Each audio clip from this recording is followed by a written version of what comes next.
Vamos a volver con Hechos. Estábamos en Hechos 10 y 11 y hoy vamos a comenzar el 12.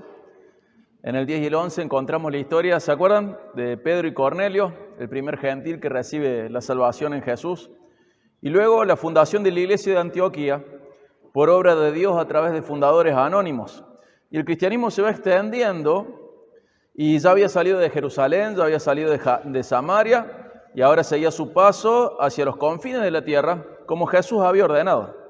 Al mismo tiempo el cristianismo queda en Jerusalén y la iglesia de Jerusalén tiene sus propias batallas, tanto religiosas como civiles. Y hoy vamos a comenzar Hechos 12 y vamos a ver qué está pasando con la iglesia en Jerusalén. El domingo que viene vamos a terminar Hechos 12, pero si bien por un lado se va extendiendo el evangelio, por otro lado la iglesia de Jerusalén tiene sus propios problemas y es el centro, pero tiene sus propios problemas. Vamos a ver cómo Pedro sale de la escena. Esta es la última vez que vamos a ver a Pedro, excepto en el concilio de Jerusalén en Hechos 15. A partir de acá Lucas va a mirar más a Pablo y no tanto a Pedro, y es prácticamente en un sentido nuestra despedida de Pedro. Pedro después de esto se va a esconder y hasta el día de hoy no sabemos dónde se escondió, pero sí sabemos luego que tuvo un tiempo en Antioquía y también en Roma, donde él ejerció el pastorado, ¿sí? Y fíjense, vamos a ver Hechos 12, lo vamos a ver del 1 al 19. Así que por favor, acompáñenme a Hechos 12 y vamos a comenzar leyendo 1 al 6. El título que le puse a la prédica es Confianza plena, pero al mismo tiempo este pasaje da para predicar de muchas maneras y muchos puntos principales. Esta es la manera que elegí, pero es muy lindo si usted puede estudiar este pasaje y sacar más enseñanzas de este pasaje, porque es un pasaje muy, muy lindo, muy útil y de mucha bendición, mucha profundidad. Vamos a leer del 1 al 6. Dice Lucas: por aquel tiempo el rey Herodes echó mano a algunos que pertenecían a la iglesia para maltratarlos. Hizo matar a espada a Jacobo, el hermano de Juan, y viendo que esto agradaba a los judíos, hizo arrestar también a Pedro. Esto sucedió durante los días de los panes sin levadura. Habiéndolo arrestado, lo puso en la cárcel, entregándolo a 4 grupos de soldados para que lo custodiaran, con la intención de llevarlo ante el pueblo después de la Pascua. Así pues, Pedro era custodiado en la cárcel, pero la iglesia hacía oración ferviente a Dios por él. Esa misma noche, cuando Herodes estaba a punto de venir a buscarlo, Pedro estaba durmiendo entre 2 soldados, sujeto con 2 cadenas, y unos guardias delante de la puerta custodiaban la cárcel. Este va a ser el primer punto. Hasta acá por ahora. Y quiero insistir, este pasaje puede predicarse de muchas maneras y encontrar un montón de enseñanzas. Y voy a presentar la mía argumentando en la confianza plena. Hoy quiero argumentar a favor de la confianza plena en Dios. Y acá vemos el primer punto, descansar en Dios. ¿Qué estaba haciendo Pedro? ¿Qué estaba haciendo Pedro? ¿Qué hacía? Estaba dormido, estaba durmiendo. Nosotros tenemos que tener en cuenta que Jacobo había sido asesinado por el gobierno de Herodes. Ya Pedro estuvo preso antes, ¿se acuerdan cuántas veces? 2 veces. Y en esta tercera, ¿qué le tocaba? ¿Qué es lo que él podía esperar? Acababan de cortarle la cabeza a Jacobo, el hermano de Juan. Este Herodes que lo encarcela era nieto del Herodes que hizo matar a todos los bebés varones cuando Jesús nació. ¿Qué le esperaba a Pedro? Lo mismo, la pena de muerte. Él estaba encarcelado esperando que se ejecutara la pena de muerte. ¿Qué esperaba la iglesia? Y lo mismo, que Pedro muriera acá. Pedro ya había sido encarcelado 2 veces, lo habían golpeado, lo habían humillado, pero lo habían liberado y esta vez no lo van a liberar. Esta vez el deseo de Herodes es aplicar la pena de muerte. Herodes vio cómo matando a Jacobo o Santiago, el hermano de Juan, los judíos lo veían de buena manera. Él era mestizo en su composición genética, entonces él buscaba por ventaja política que los judíos lo vieran con buenos ojos. Y cuando vio que a la gente le gustó que él cortara la cabeza de Jacobo, dijo, bueno, voy a hacer lo mismo con Pedro. Herodes estaba haciendo populismo a costa de la iglesia. Esta es la situación en la que está Pedro. Pedro ve que la gente, la población, se alegra por la muerte de Jacobo y el desenlace lógico de la historia, ¿cuál va a ser? La decapitación de Pedro. Esto es lo que está esperando Pedro. Pero Pedro duerme. Y esto es muy loco porque nosotros a veces podemos pasar de largo o tener una noche de insomnio por un examen que tenemos al otro día, por las dificultades que hemos tenido con alguien, por la cuestión económica tan típica de nuestra cultura. Y Pedro está ya con un dictamen sobre él que va a ser expuesto públicamente para que la gente quiera al gobernador, al gobernante, y Pedro duerme. Y duerme de manera tan profunda, ya vamos a ver que un ángel llega ahí, ¿se acuerdan? Y duerme de una manera tan profunda que vamos a ver que la luz del ángel no lo despierta y el ángel lo tiene que tocar al costado para despertarlo. ¿Y vieron cuando te despertás y no sabes dónde estás? A veces por una siesta o a veces son por muchos días de viaje. Decís, ¿y por qué suena el despertador?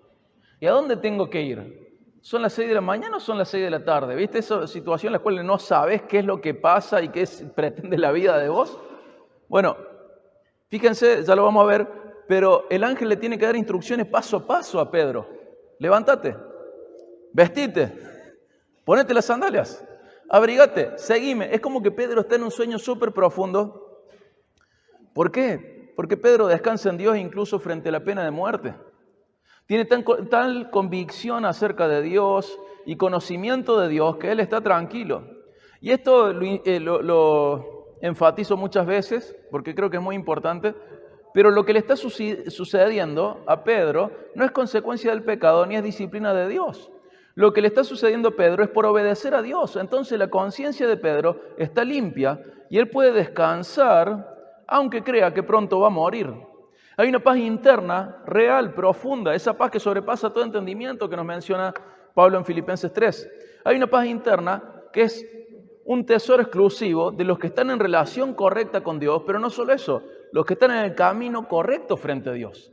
La conciencia de Pedro está tranquila y él duerme. Pedro, años más tarde, va a escribir el famoso pasaje que está en primera de Pedro 5, 6 al 7. Por favor, acompáñame a 1 de Pedro 5, 6 y 7.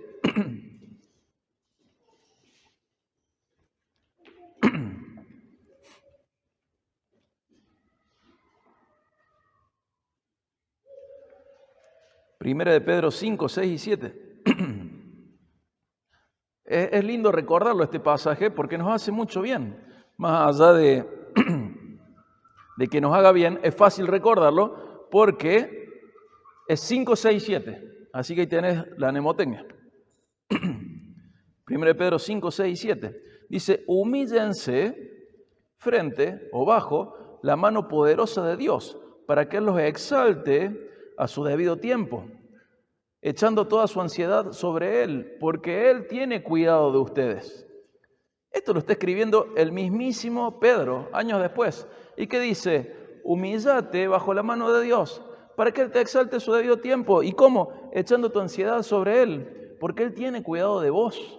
En eso ustedes tendríamos que estar siempre listos para comprender de manera concreta que está hablando de nosotros. Él nos cuida, Dios nos cuida. Esto es hermoso. Dios tiene cuidado de mí. Y encima, como un extra, acá Pedro nos está dando la cura para la ansiedad. ¿Sabes cuál es la cura para la ansiedad? La humildad que te lleva a confiar en nuestro soberano y amoroso Dios. Esa es la cura para la ansiedad. Esta humildad que reconoce algo obvio, que nosotros no estamos a cargo, pero que reconoce también que Dios está a cargo y que Él es soberano y Él es amoroso. Y acá tenemos para los hijos de Dios la cura de la humildad. ¿Cuál es? La cura de la ansiedad. La cura de la ansiedad es la humildad que nos lleva a confiar en nuestro soberano y amoroso Dios. Pedro descansa porque realmente cree que Dios cuida de él. Esto es una realidad. Él cree que cuida de él. Entonces descansa y duerme. Y en David tenemos otro ejemplo. Por favor, acompáñame al Salmo 3.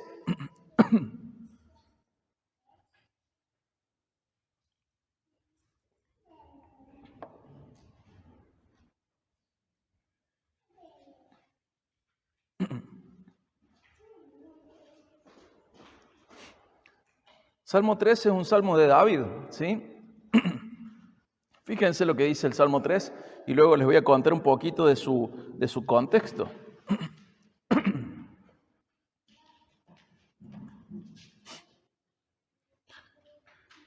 Dice el Salmo 3, oh Señor, cómo se han multiplicado mis adversarios, muchos se levantan contra mí.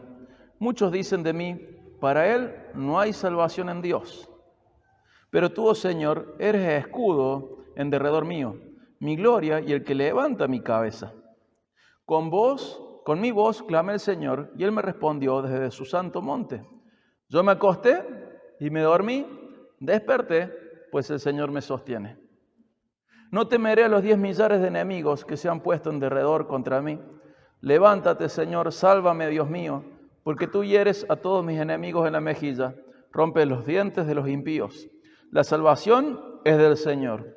Sea sobre tu pueblo tu bendición. Hermoso salmo, ¿no? ¿Y qué le está pasando a David en este momento? ¿Qué es lo que sucede con él? Primero quiero enfatizar el versículo 5 que está en el medio, ¿no? ¿Y qué dice? Me acosté y dormí y desperté porque el Señor me sostiene. El Salmo 3 fue escrito por David en un momento de dificultades y peligro. ¿Saben qué estaba haciendo? Estaba huyendo de su hijo Absalón, quien había iniciado una rebelión en el pueblo en contra de David y estaba buscando derrocarlo de su trono. Muchas personas habían sido desleales a David y habían cambiado de bando políticamente. Y esta es una cuestión prácticamente de vida o muerte. Incluso sabemos que Absalón termina muerto, termina colgado en un árbol y viene alguien y lo termina de matar. Pero fíjense el dolor de David de ver amigos, familiares, incluso su hijo que para él era como un tesoro, Absalón, ese hijo que era el hijo de su orgullo, revelado. El contexto histórico de esto es 2 Samuel 13, el 18. Pero aún ahí, en todo ese dolor que dice, yo me acosté y me dormí, desperté, pues el Señor me sostiene. Pedro nos da ejemplo de estar tranquilo, porque confía en el Señor. David también está mostrándonos lo mismo. Absalón logra ganar el apoyo de muchos israelitas, incluso toma el control de Jerusalén, hace que David tenga que huir de la ciudad, una ciudad que él conquistó. Esta es la ciudad de David, no era una ciudad que ya estaba ahí, vivían, por ejemplo, los eteos. Y David conquista y era su ciudad de alguna manera. Y David tiene que huir incluso de su ciudad. Y durante este tiempo de angustia y peligro, David experimenta la traición, la amargura, y ve su fe probada y su confianza en Dios probada. Y este salmo refleja el estado emocional y espiritual de David en este contexto de adversidad. ¿Cuál es? Dormí, me acosté, dormí, desperté. ¿Por qué? Porque el Señor me sostiene. David expresa su confianza en Dios como protector y defensor en medio de las dificultades. Y a pesar de la traición, a pesar de la amenaza de Absalón, David reconoce la fidelidad de Dios y su capacidad para brindar seguridad y salvación. Este salmo refleja la confianza, insisto, de David en Dios, incluso en contextos y en situaciones desfavorables. Confiar en Dios en los momentos difíciles es algo que ellos nos están enseñando con su ejemplo. Romanos 15, ¿se acuerdan? Dice que todo esto fue escrito ¿para qué? Para nuestro aprendizaje, para que aprendamos de esto. Y él ve a Dios como un ancla en medio de las tormentas de la vida. Pedro y David nos ofrecen un ejemplo de piedad frente al sufrimiento, frente a la persecución, descansar en Dios. Pero también tenemos nuestro máximo ejemplo, Jesús. Hace varios años traduje una reflexión de John Piper del 31 de julio de 2012 y se las voy a leer. Él cita Juan 19, 10 al 11 y titula esto, ¿por qué Jesús no fue intimidado por Pilato? Y citando Juan 19, 10 al 11 dice, Pilato entonces le dijo a Jesús, ¿a mí no me hablas? ¿No sabes que tengo autoridad para soltarte y que tengo autoridad para crucificarte? Jesús respondió, ninguna autoridad tendrías sobre mí si no se te hubiese dado de arriba. La autoridad de Pilato para crucificar a Jesús no intimidó a Jesús. ¿Por qué no? No porque Pilato estaba mintiendo, no porque él no tuviera autoridad para crucificar a Jesús. Es más, Pilato lo hizo y Jesús fue crucificado. Pero esta autoridad no intimidaba a Jesús porque era una autoridad derivada. Jesús dijo que Pilato lo había recibido de lo alto, por parte de Dios, lo que significa que esa autoridad realmente Esa autoridad, la de Dios, era la verdadera autoridad. Entonces, ¿cómo es que esto no intimida? Pilato no solo tiene la autoridad para matar a Jesús, sino que esa autoridad para matarlo había sido recibida de Dios. Esto no puede intimidar a Jesús, porque la autoridad de Pilato sobre Jesús está subordinada a la autoridad de Dios sobre Pilato.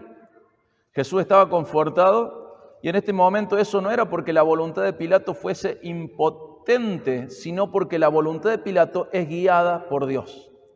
No porque Jesús no estuviese en las manos de Pilato, sino porque Pilato está en las manos del Padre de Jesús. Lo que significa que nuestra comodidad no proviene de la falta de poder de nuestros enemigos, sino de un gobierno soberano de nuestro Padre, quien tiene todo en su poder. ¿Se entiende? Piper dice, no es que nosotros podemos estar tranquilos porque nuestros enemigos no tienen poder, sino que podemos estar tranquilos porque hay un gobierno soberano de nuestro Padre y Él tiene todo en su poder.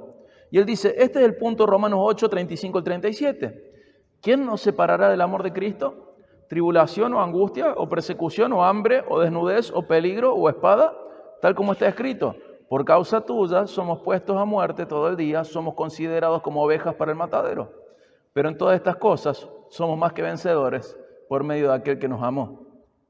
Pilato y todos los adversarios de Jesús, y también los nuestros, trabajan para el mal, pero Dios los encamina para nuestro bien. Y ahí Piper cita Génesis 50:20, ¿se acuerdan del diálogo de José? Que con sus hermanos le dice, ustedes pensaron hacerme mal, pero Dios lo cambió en bien para que sucediera como vemos hoy y se preservara la vida de mucha gente. O sea, Dios encamina ese mal planeado contra nosotros para nuestro bien. Todos los enemigos de Jesús se reunieron con la autoridad dada por Dios. Y ahí cita Hechos 4:28, para hacer cuanto tu mano y tu propósito habían predestinado que sucediera. Ellos pecaron, sin embargo, a través de su pecado, Dios salvó. Por lo tanto, no se deje intimidar por sus adversarios que solo pueden matar el cuerpo. No solo porque esto es todo lo que pueden hacer. Y cita Lucas 12:4 que dice, mas les digo, amigos míos, no teman a los que matan el cuerpo y después nada más pueden hacer. No solo porque esto es todo lo que pueden hacer, sino también porque se hace bajo la mirada atenta de tu Padre. Cita Lucas 12:6 al 7. ¿No se venden 5 pajaritos por 2 moneditas? Y sin embargo, ni uno de ellos está olvidado ante Dios. Es más, aun los cabellos de la cabeza de ustedes están todos contados. No teman, ustedes valen más que muchos pajaritos. Pilato tiene autoridad, Herodes tiene autoridad, los soldados tienen autoridad, Satanás tiene autoridad. Sin embargo, ninguno es independiente. Toda su autoridad es derivada. Toda está subordinada a la voluntad de Dios. No temas. Eres precioso para tu Padre soberano, mucho más valioso e inolvidable que los pajaritos del campo. Y esta reflexión de Piper me gustó mucho porque está ilustrando también el punto que estoy haciendo acá, confiando en Dios, descansando en Dios. David dormía mientras su hijo lo traicionaba. Pablo y Bernabé, los vamos a ver en Hechos 16, cantaban mientras estaban en la cárcel de Filipos. Y Pedro acá en Jerusalén, esperando su muerte, está durmiendo. Ellos comprendían que Dios estaba al control de todo y que su amor por ellos no había menguado y su soberanía tampoco había disminuido. Ellos descansaban en Dios. Descansaban en Dios, ¿por qué? Porque conocían a Dios. Conocían a Dios. Puedo descansar en Dios solamente si le conozco. Si no le conozco, no puedo descansar en Él. Descansaban en Dios porque conocían a Dios. Volvemos a Hechos 12 y vamos a leer del 7 al 11.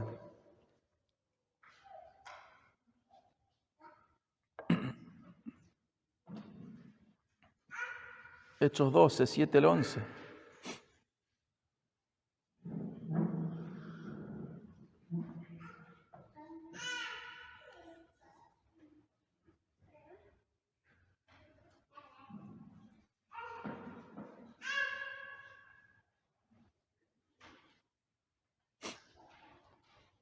Hechos 12, 7 al 11. El primer punto es descansar en Dios.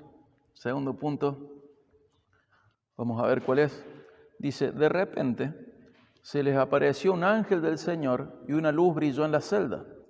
Y el ángel tocó a Pedro en el costado y lo despertó, diciéndole, levántate pronto. Y las cadenas se cayeron de las manos de Pedro.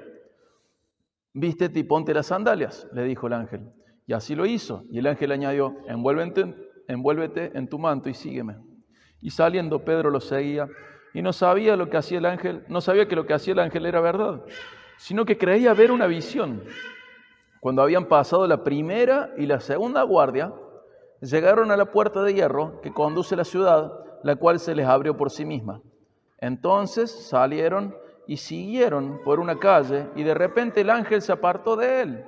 Cuando Pedro volvió en sí, dijo: ahora sé en verdad que el Señor ha enviado a su ángel y me ha rescatado de la mano de Herodes y de todo lo que esperaba el pueblo de los judíos. Este es el segundo punto. Aceptar los designios de Dios para cada uno. ¿Por qué? Porque el plan de Dios para Jacobo fue diferente al plan de Dios para Pedro. Y fue diferente del plan de Dios de Juan. Jacobo es el primer apóstol mártir, el primer mártir fue Esteban, pero Jacobo muere. Y Jacobo no puede decirle al Señor: ¿por qué me llevaste a mí, a Pedro no? Y Pedro es liberado y sabemos cómo va a morir crucificado boca abajo. Horrible. Y tenemos que aceptar que hay un mismo camino, pero hay diferentes vivencias. Jacobo va a ser decapitado. Ustedes saben que la guillotina se inventó en Francia como una muestra de misericordia para los decapitados. ¿Por qué? Porque generalmente decapitar a una persona necesitaba varios golpes de la espada o del hacha. No es como en las películas que hacen así y salta todo. No. Entonces Francia inventó la guillotina, un hombre de Francia. ¿La inventó para qué? Para que sea más rápido y para que la persona no sufra tanto la decapitación, porque era crueldad. En realidad querían la pena de muerte, no una tortura. Y Jacobo murió decapitado. Y es lo que esperaba Pedro. Sin embargo, Pedro es liberado de la cárcel y nos pasa eso. Cada uno de nosotros tiene, aunque estemos en el mismo camino, cada uno de nosotros tiene diferentes vivencias. A todos nos toca algo diferente. Fíjense en Hebreos 11, 32 al 38. Hebreos 11, 32 al 38.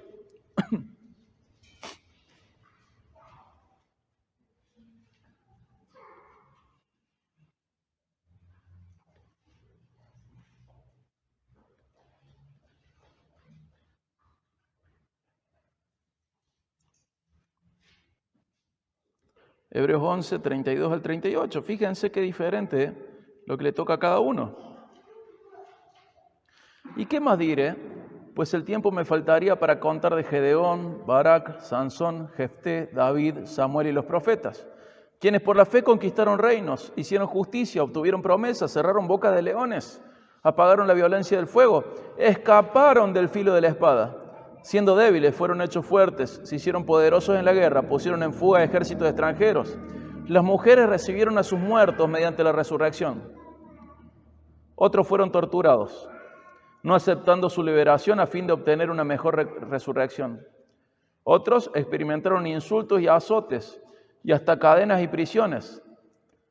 Fueron apedreados, aserrados, tentados, muertos a espada.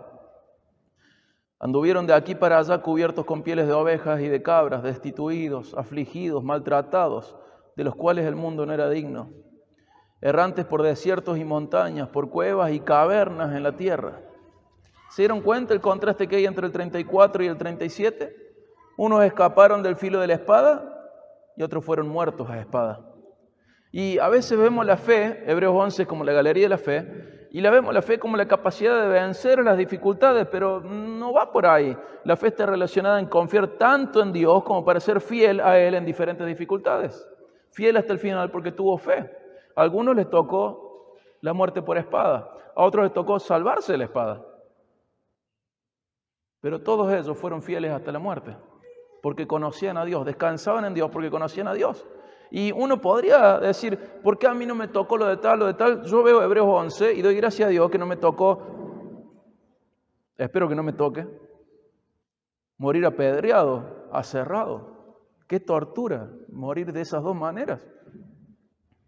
Dice: las mujeres recibieron a sus muertos mediante la resurrección. ¿Qué significa eso?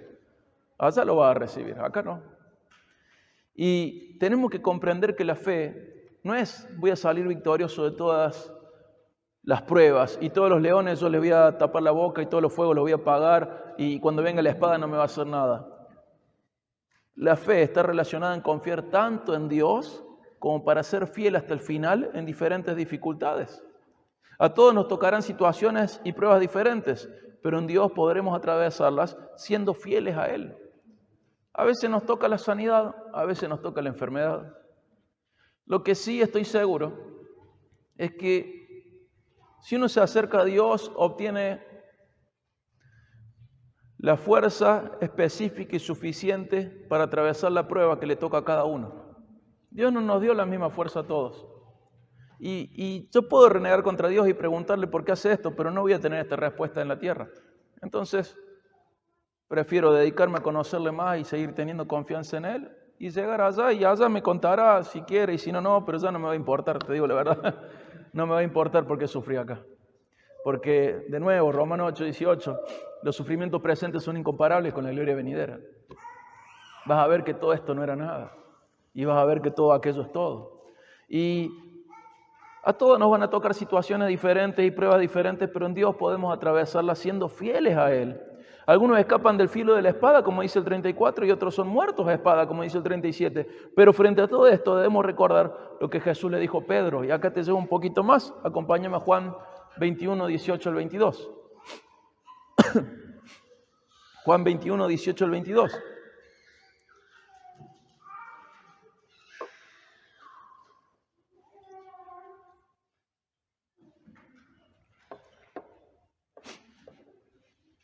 Dice Juan 21, 18 al 22. Recordemos que el libro de Juan está cerrando, Jesús está cerca ya de ascender y tiene esta conversación tan especial con Pedro. Este es un fragmento de esa conversación. Juan 21, 18 dice, hasta el 22. En verdad te digo, le dice Jesús a Pedro, que cuando eras más joven y te vestías, andabas por donde querías, pero cuando seas viejo, extenderás las manos y otro te vestirá y te llevará donde no quieras. Esto dijo dando a entender la clase de muerte con que Pedro glorificaría a Dios. Fíjense que cuando Pedro está en la cárcel, no sabemos su edad, sabemos que era grande, y habrá relacionado estas palabras con lo que le pasaba en la cárcel. ¿Qué habrá sentido Pedro? No lo sé. Pero él pensaba que era una visión, no que un ángel lo estaba liberando. Pensó que él estaba soñando, teniendo una visión de esto. Y esto es lo que él esperaba para lo que seguía de él. Que alguien le diga, mirá, vení, vamos, vas a morir. Esto dijo, dando a entender la clase de muerte con que Pedro glorificaría a Dios. Y habiendo dicho esto, le dijo, sígueme. Y Pedro, volviéndose, vio que le seguía el discípulo a quien Jesús amaba, Juan, el que en la cena se había recostado sobre el pecho de Jesús y le había preguntado, Señor, ¿quién es el que te va a entregar? Entonces Pedro, al ver a Juan, dijo, Jesús. Dijo Jesús, Señor, ¿y este qué? ¿Qué le toca a este? Jesús le dijo, si yo quiero que él se quede hasta que yo venga, ¿a vos qué? Vos seguime. Vos seguime, tú sígueme. Más allá de las diferencias de la vida que nos toca vivir, en lugar de compararnos, ¿qué tenemos que hacer? Seguir a Jesús. La vida de todos es difícil. Y Dios va a proveer lo que necesitamos para atravesar esta vida sin negarle a Él. Lo podemos tomar solamente de Él. No puedo caretear eso. No puedo hacer nada para obtener fortaleza frente a esta vida fuera de Él. Pero en todas las diferentes vivencias que tenemos cada uno de los humanos, todos sufrimos. Todos necesitamos a Dios y todos dependemos de las fuerzas de Dios para vivir un día más. La vida es dura, es difícil. Pero a veces uno mira la vida de otro y dice, che, a mí me toca glorificar a Dios como muriendo de una manera horrible. ¿Y a este qué le va a tocar? Y justo es el que va a morir de viejo, pero aislado en la isla de Patmos, y hay algunas leyendas sobre él. Pero justo ese, el único que muere de viejo, lo señala. Y Jesús le dice, ¿qué te importa lo que yo quiero de él? ¿A vos qué? Vos seguime, ¿qué quiero de vos? Esa es la pregunta de fondo. Pedro le dice, ¿y vos qué querés de él? Y Jesús le dice, ¿qué quiero de vos? Es el punto. Vos seguime. Y no te compares con el otro. Si al otro le toca ante tus ojos una vida más fácil, te aseguro que no es más fácil. Simplemente es diferente. Cada una tiene la carga que puede cargar en Dios.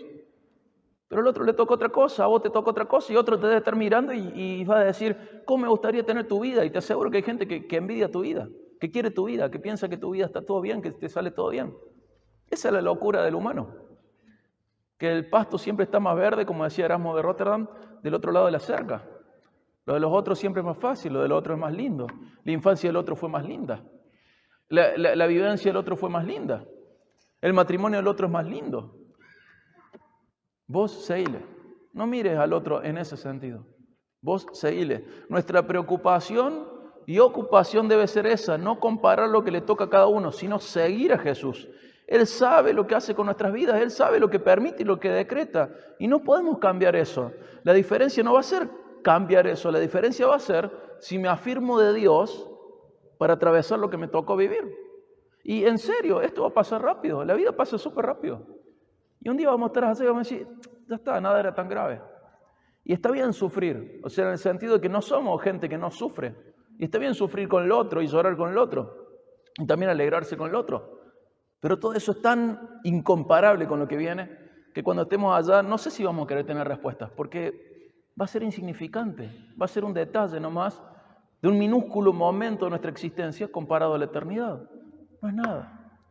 Entonces, ¿qué tenemos que hacer? Preocuparnos y ocuparnos por seguir a Jesús, cada uno de nosotros, sin comparar las vivencias de cada uno. Las diferencias entre los planes de Dios para cada uno de sus seguidores siguen vigentes. Y nosotros cada uno sigámosle, sin importar a dónde nos lleve, ya que sea como sea, al final de todo, nos va a llevar al hogar celestial en reconciliación con el Padre. Vos seguile, vos seguile, vos seguile. Toque lo que te toque. Y a Él, ¿por qué no le toca lo mismo? ¿A vos qué? Tengo algo para vos. Seguime. Eso le dice Jesús a Pedro. Y este era el segundo punto, aceptar los designios de Dios para cada uno. Jacobo es decapitado, Pedro no. Pero Pedro va a ser crucificado. En un primer momento diría, uy, qué bien que le pasó Pedro, fue liberado, pero después me gustaría tener la decapitación de Jacobo y no la crucifixión de Pedro. Y si Pedro se ponía a mirar a Juan y decía, ¿y este por qué muere de viejo? Vos seguile, vos seguile. Tengo que aceptar el designio que Dios tiene sobre mi vida y vos tenés que aceptar el que tiene sobre tu vida y no renegar contra eso. Ir a Dios y tomar fuerza para aceptar las batallas que te dejó, los temas a resolver que te dejó. Fortalecete en el Señor y acepta lo que Él decidió. El otro día estaba escuchando algunas ideas afines y alguien decía que la persona que desea venganza mantiene la herida abierta. Entonces, a veces miramos a Dios y en vez de recibir su perdón, su paz, o sea, no su perdón, su restauración, su sanidad, su paz, mantenemos la herida por lo que Dios nos dejó, nos permitió vivir o decretó que vivamos, porque de alguna manera es como que no lo vamos a decir nunca si quiero venganza de Dios, pero sí no lo vamos a decir nunca de esta manera, pero sí pensamos como que Dios está en falta con nosotros y lo que nos hizo no lo debería haber hecho. Y mientras nosotros tengamos esta idea de que Dios me debe algo, voy a mantener la herida abierta para no sanar. Pero el Señor no nos enseña eso, nos enseña que aceptar los designios de cada uno, cerrar la herida. Es muy fuerte decir, tenés que perdonar a Dios. Pero creo que entendés la idea a la que apunto. Te tocó una vida, seguile. Un montón de gente querría tener tu vida. Y vos querrías tener la vida de otros. Pero tranquilo, tranquila. Esta vida pasa rápido y ya nos vamos a olvidar de todo esto y todo esto va a ser insignificante comparado al cielo. Entonces tranqui, aguanta, sigue a Dios. No estés abriendo la herida por lo que Dios te quitó o te sacó o permitió que te hicieran. Deja que el Señor te sane y que sea un mal recuerdo, pero no una herida abierta. Y para que eso pase, tenés que renunciar al deseo de venganza y de justicia. No tengas. ¿De quién es la venganza? Del Señor. Exclusiva propiedad de Dios. Él dice, mía es la venganza y nos prohíbe a nosotros tener ese sentimiento de venganza. Vos seguile. Así la herida se va cerrando, no pienses en todo lo demás, no te compares, vos seguile. Él sabe lo que hace con nuestras vidas, Él sabe lo que permite, lo que decreta y no podemos cambiar eso. Lo que sí podemos cambiar es nuestra actitud frente a la vida. Me voy a tomar de las fuerzas de Dios, voy a aceptar la perspectiva de Dios, de la eternidad, voy a poner mi existencia en un plano eterno y no en uno cortito de menos de 100 años. Voy a abrir la cabeza y los ojos y la mirada y voy a ver más allá y voy a ver a Jesús y voy a recibir su fuerza mientras me toca vivir acá y voy a recibir consuelo, 2 Corintios 1, 3 al 4, recibo un consuelo, ¿para qué? Para dárselo a los otros. ¿Qué voy a hacer en esta vida? Vos seguile. Vamos al punto 3. El primero era descansar en Dios, el segundo era aceptar los designios de Dios para cada uno. Vamos al punto 3. Vamos a leer del 12 al 19.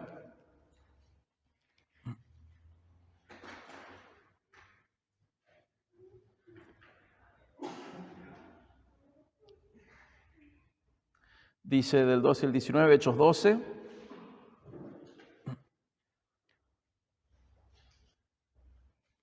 Dice, al darse cuenta de esto, o sea, Pedro se da cuenta que está fuera de la cárcel, ¿no? Es como que él pensaba que era una visión y de repente él se da cuenta que está fuera de la cárcel. Y dice, al darse cuenta de esto, fue a la casa de María, la madre de Juan, llamado también Marcos, donde muchos estaban reunidos y oraban. Cuando llamó a la puerta de la entrada, una sirviente llamada Rode salió a ver quién era. Al reconocer la voz de Pedro, de alegría no abrió la puerta, sino que corrió adentro y anunció que Pedro estaba a la puerta. Versículo 15. Estás loca, le dijeron ellos. Pero ella insistía en que así era, y ellos decían, es su ángel. Pedro continuaba llamando, y cuando ellos abrieron, lo vieron y se asombraron. Y haciéndoles señales con la mano para que guardaran silencio, les contó cómo el Señor lo había sacado de la cárcel y les dijo, informen de estas cosas a Jacobo y a los hermanos. Entonces salió y se fue a otro lugar. Cuando se hizo de día, hubo un alboroto no pequeño entre los soldados sobre qué habría sido de Pedro. Herodes, después de buscarlo y no encontrarlo, interrogó a los guardias y ordenó que los llevaran para matarlos. Después de esto, Herodes descendió de Judea a Cesarea y se quedó allí por un tiempo. Punto 3. Reconocer la soberanía de Dios. En la liberación de Pedro hay una serie de milagros. Según las costumbres de la época, ¿saben cuántos soldados tenía cerca Pedro? 16. Y se les escapó Pedro. Y en la costumbre, lo podemos ver en Hechos 16, cuando el carcelero dice, en Filipo dice, se está por matar. ¿Por qué? Porque si se te escapaba un preso que merecía pena de muerte, vos tenías que poner tu vida. Y acá van a morir todos estos soldados porque Pedro se les escapó, porque la pena sobre Pedro era la pena de muerte. Pero los soldados, hay una serie de milagros acá. En la liberación de Pedro hay una serie de milagros. Ni hablar de que se cumple el Salmo 3, ¿vieron? Los enemigos de Pedro son destruidos, es una locura. Pero no voy por ahí, sino que ver esta serie de milagros. Los soldados también duermen y no son despertados por el resplandor, ni por las palabras del ángel, ni por las cadenas que se caen.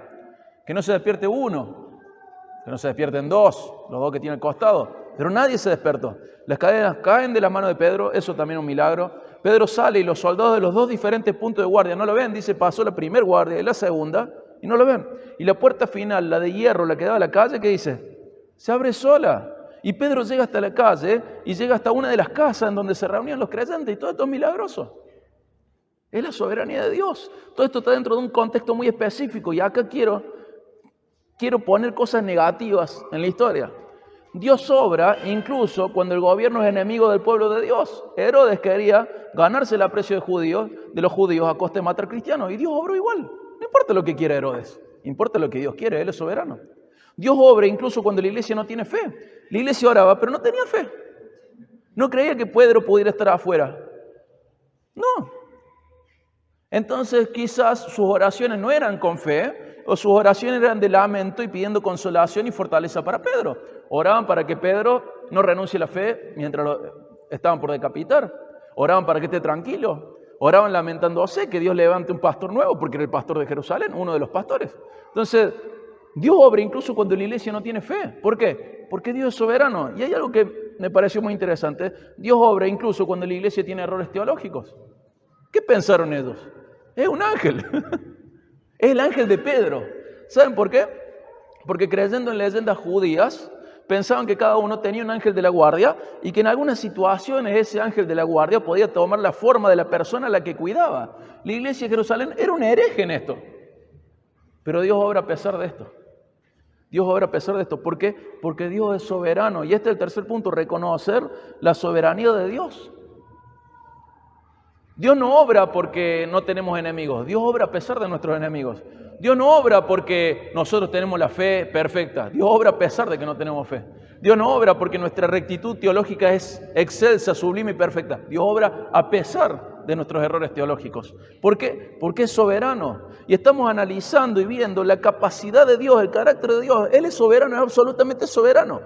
Obviamente, debemos elegir buenos gobiernos, debemos orar con fe y debemos pulir nuestra teología. Debemos agradar a Dios. Efesios 5 dice, averigüen que le agrada a Dios. Es un canal diferente, ¿no? Tenemos que agradar a Dios. Pero Dios sigue siendo soberano. Aún así, en presencia de nuestros enemigos, en presencia de nuestra incredulidad y también de nuestros errores, Dios reina. El reinado de Dios no está constituido en la ausencia de enemigos, ni en una perfección de nuestra fe, ni en una perfección de nuestras creencias. Dios reina siempre, absolutamente. Y Pablo ofrece una mirada hermosa de esto. Vamos a 2 Timoteo 2, 8 al 9, y veamos cómo ve Pablo esta situación de que Dios reina. ¿Qué le parece importante a Pablo? ¿Qué es lo que valora? 2 Timoteo 2, 8 al 9.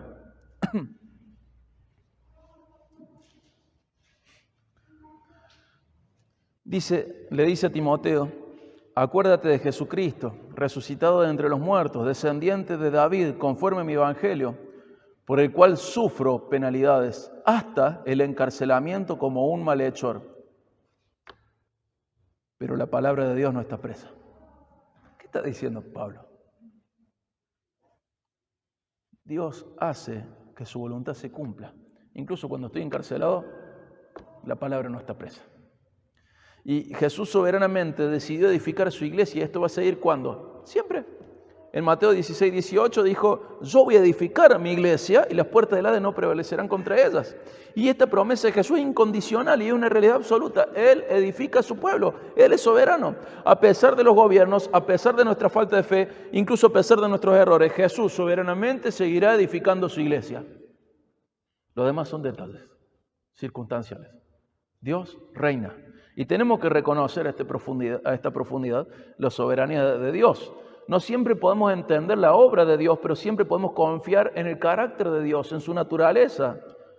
Y nosotros como hijos de Dios podemos disfrutar de esta conjunción que menciono muchas veces, la conjunción entre su soberanía y su paternidad sobre nosotros. Hay una conjunción ahí. Me encanta la frase de Corrie ten Boom, que seguramente debe haber mencionado en otros momentos.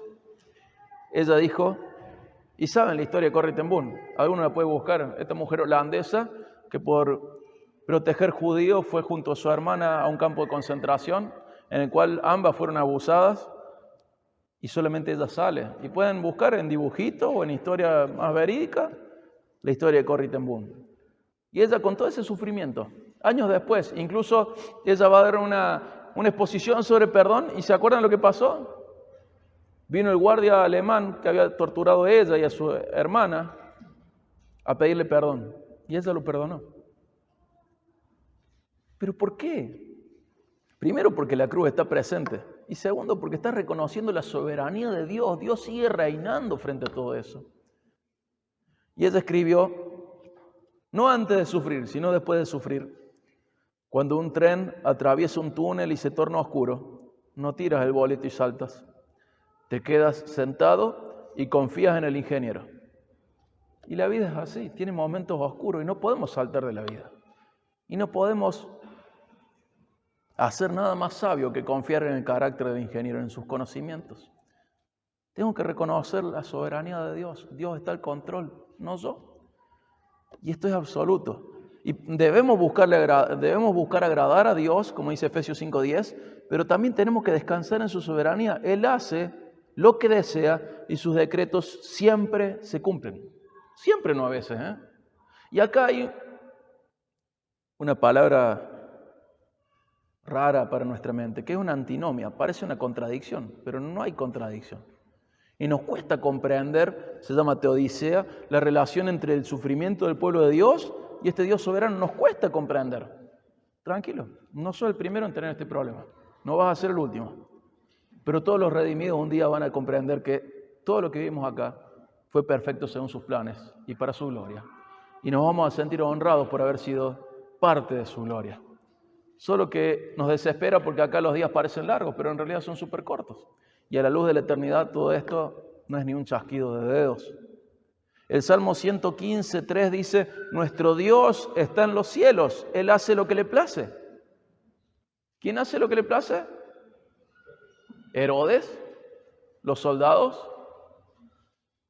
los sumos sacerdotes, los judíos, la gente que te hizo mal, los gobiernos que tenemos. ¿Quién hace lo que le place? Nuestro Dios está en los cielos, Él hace lo que le place. Y acompáñame a Job 42:2. Job 42:2.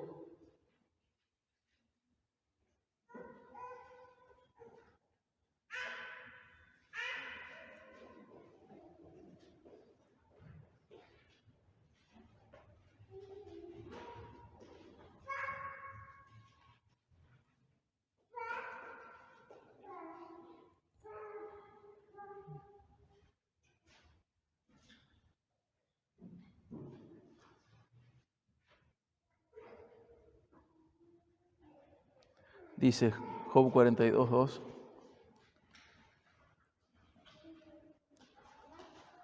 Yo sé que tú puedes hacer todas las cosas y que ninguno de tus propósitos puede ser frustrado. ¿Cuáles propósitos pueden ser frustrados? Ninguno. Él es soberano. Si en algún momento te sentiste desprotegido o viviendo en injusticia, Dios no estaba mirando a otro lado. Hay un propósito para eso. No tengo ni idea cuál es. Lo que sí sé es que Dios ofrece consuelo y restauración y que eso te sirve para mirar al cielo y anhelar las cosas que no se ven.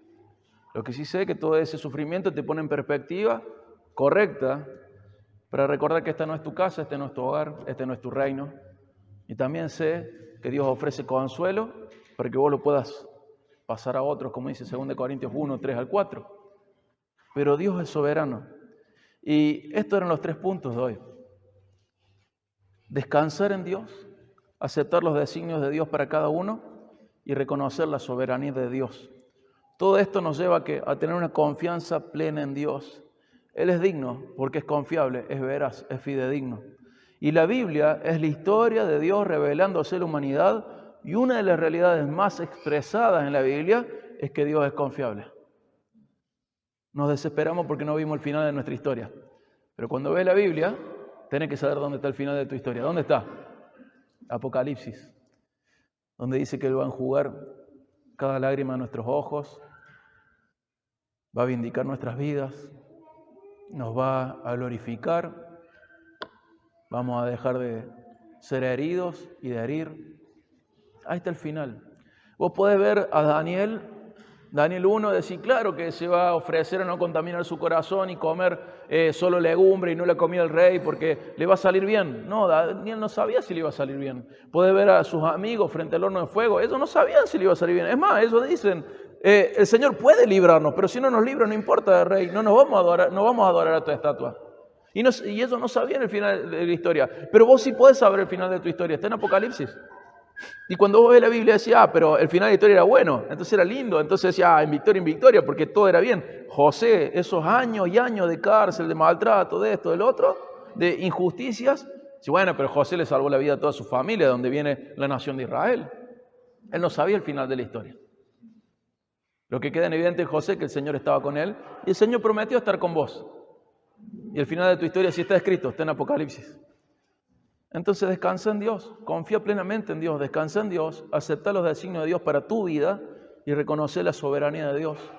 No estés abriendo heridas por el deseo de venganza y de justicia. Deja que cierren, el Señor es soberano.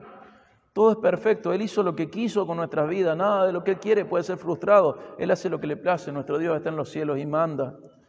Todo esto, descansar en Dios, aceptar los designios de Dios para cada uno y reconocer la soberanía de Dios, me tiene que llevar a tener una confianza plena en Dios y recordar que la Biblia, insisto, es la historia de Dios revelándose a la humanidad, y una de las realidades constantes en esta historia es su confiabilidad. Dios ama a su pueblo. Ama a su pueblo.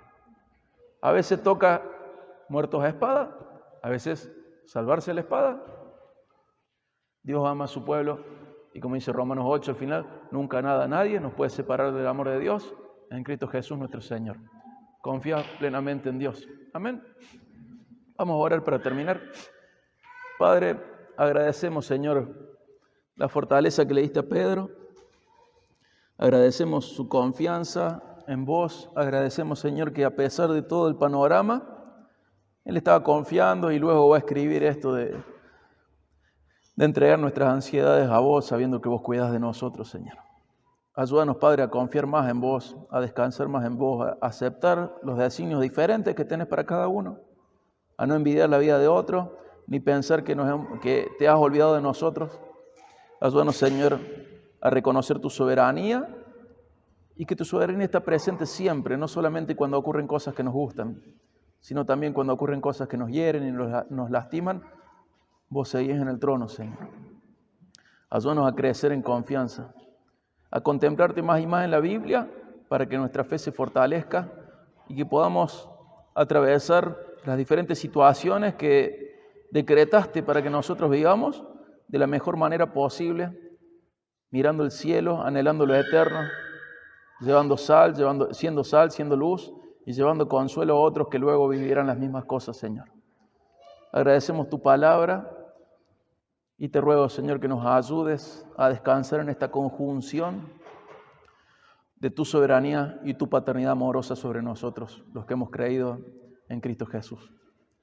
Gracias, Padre, por ser confiable. Gracias, Señor. En el nombre de Jesús, amén.